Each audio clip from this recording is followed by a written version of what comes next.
So when we first started talking about what we envisioned happening at this winter meeting, we knew for sure that books, in particular children's books, had to be a part of that vision. We imagined ourselves surrounded by the written word. After all, it is through books that we explore not only the world around us, but also the world inside of us, who we are, our identity. As teachers, we must listen to what our students are telling us about themselves. We must know who they are in order to know how to best teach them. But we also know that part of our job as teachers is to help them discover who they are. And if they are not seeing themselves reflected on the pages of books they read, we know that it is very hard for them to envision how they fit into the world. So at this winter meeting, we will be surrounded by articles, like the one that we placed on your tables, by books, and by authors, by readers and writers, and most importantly, by the students. So it is my great pleasure to introduce you to a young author who we have asked to introduce our final speaker for this morning. So please welcome Rain Zuniga.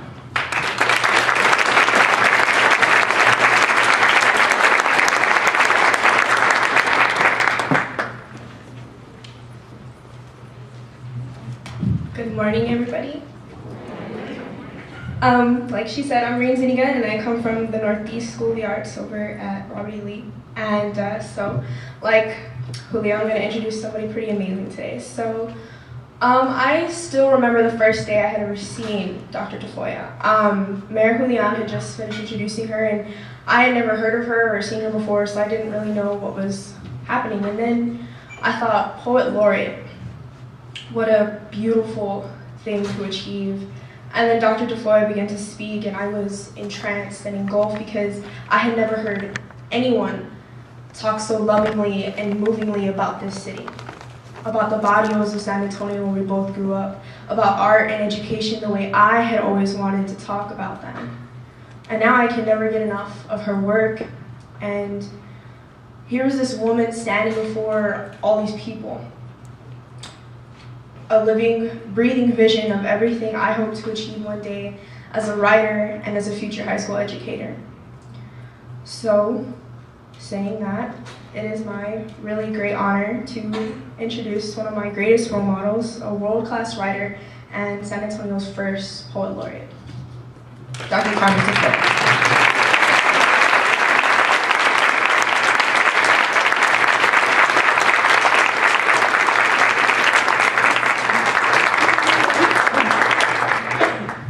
Thank you, Rain.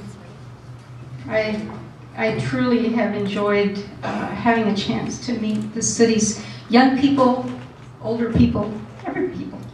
And I welcome you. I'm going to try and move away from this thing. Let's see if we can do it. How's that? Is that better?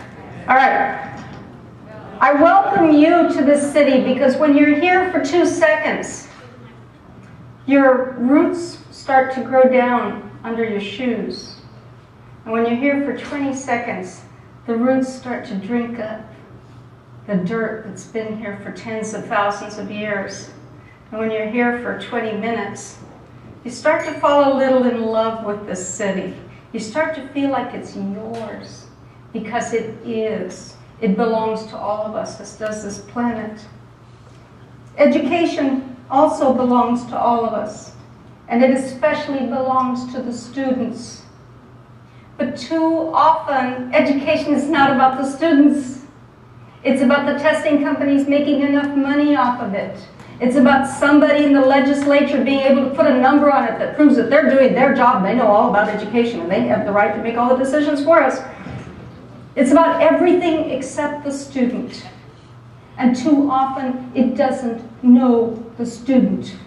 When Ileana and I were talking about the best topic to address today, we kind of kept coming right back to the center, which was encouraging students through creative expression to affirm their own personal and cultural identities, their own. And it's really hard to do for students because they're in the process of discovery. They're just finding out who they are. They're just beginning to assert, I think I'm this person, I think I'm that person. So they're very tender young shoots that are trying to grow in a certain direction.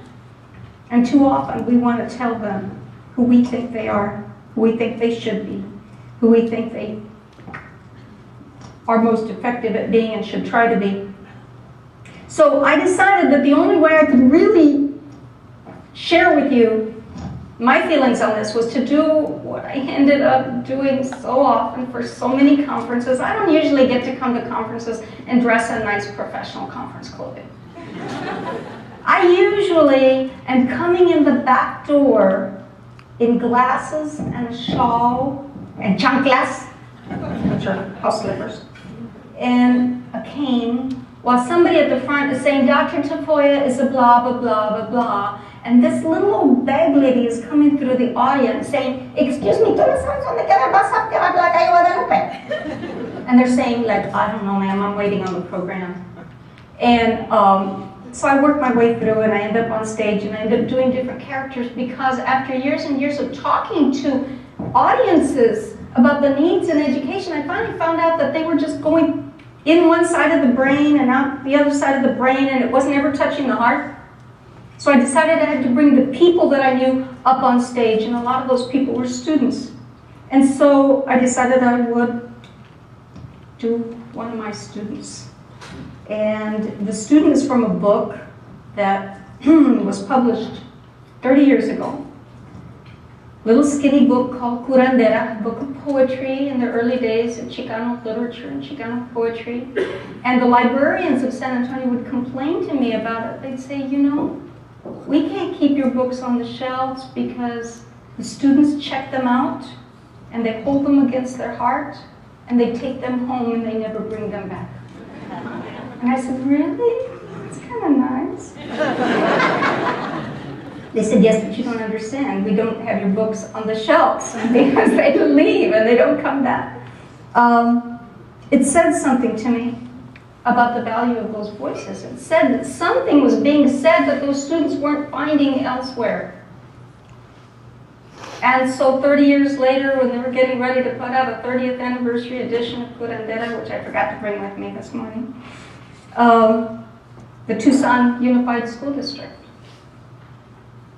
banned it, pulled it from the shelves with all the other good Mexican-American literature that said something to students, that was making a difference, that was causing a 90 to 98% high school graduation rate in Tucson, higher than anything we have in the rest of the nation in any major urban district. It was causing an 85% college enrollment, that was causing students to question and think and analyze who they were. This was one of the banned books. So I'm going to share with you a little piece from one of those banned books. And old habits die hard. I had to bring my costume with me. So I'm going to do for you very quickly a student called Beto. And Beto and his professor, Dr. Dumont, are just a little piece of a past which unfortunately still rings true in the present.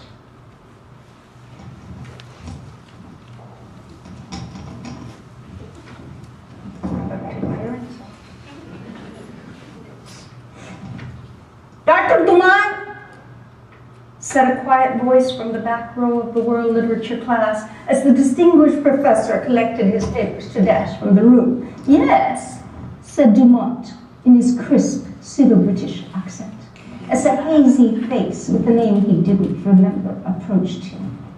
You said the other day that we could do a critique thing on any author just to get approved by you first, and there's this book in the library called La Tierra Grita by Elena Martinez, and I'm going to do mine on that. Elena Martinez. I don't recall the name. Is she the poetess from Chile?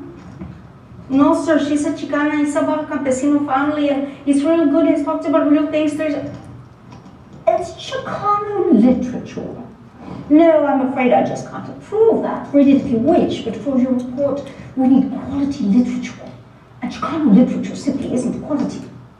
But this stuff's good, sir. I mean, it really talks about real things. The first time I ever saw it, it really talks about something that real, sir. And I want to do mine on that. It's got a lot of good stuff on it.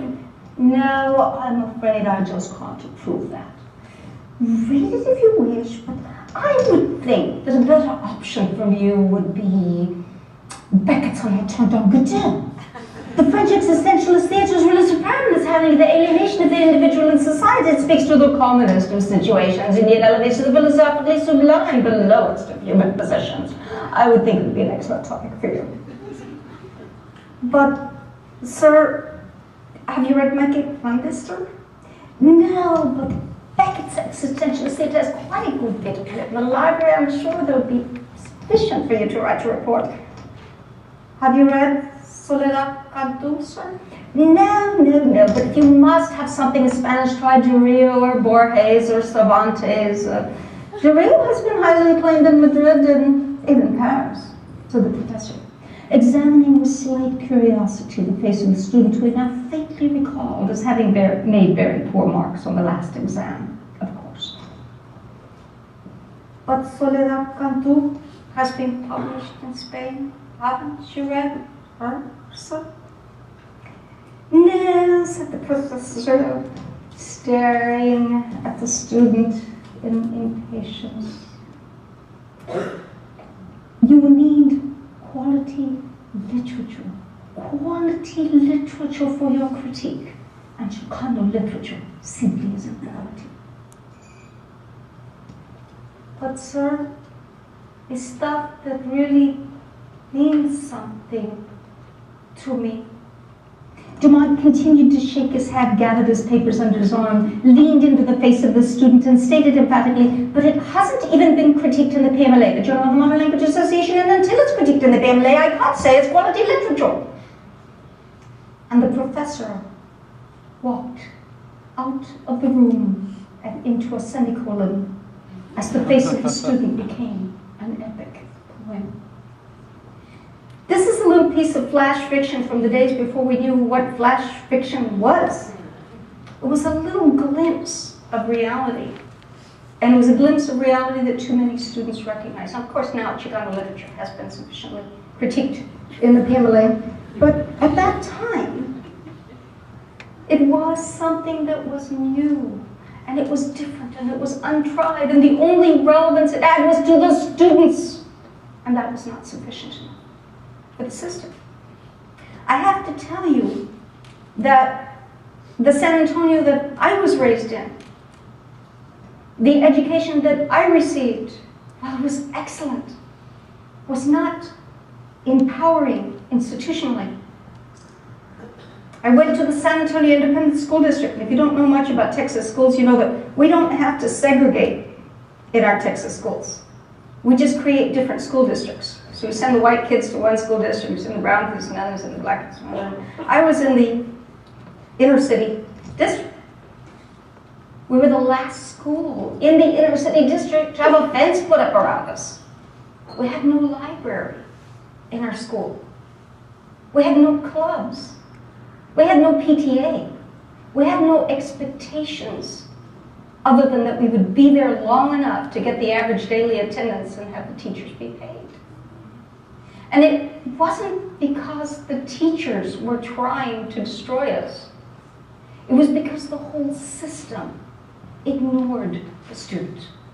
The whole system looked at what the student should be instead of what the student was. And yet, all of us had dreams. We had dreams. And in order to know who a student is, you have to know what their dreams are. You have to know what their hungers, what their loves, what their hates. You have to let them discover and speak and express. And there's only one way to do that, and that's to let them start to have that power of expressing themselves. Start to have that authority to say, this is what I feel, and this is what I wrote, and this is what I created.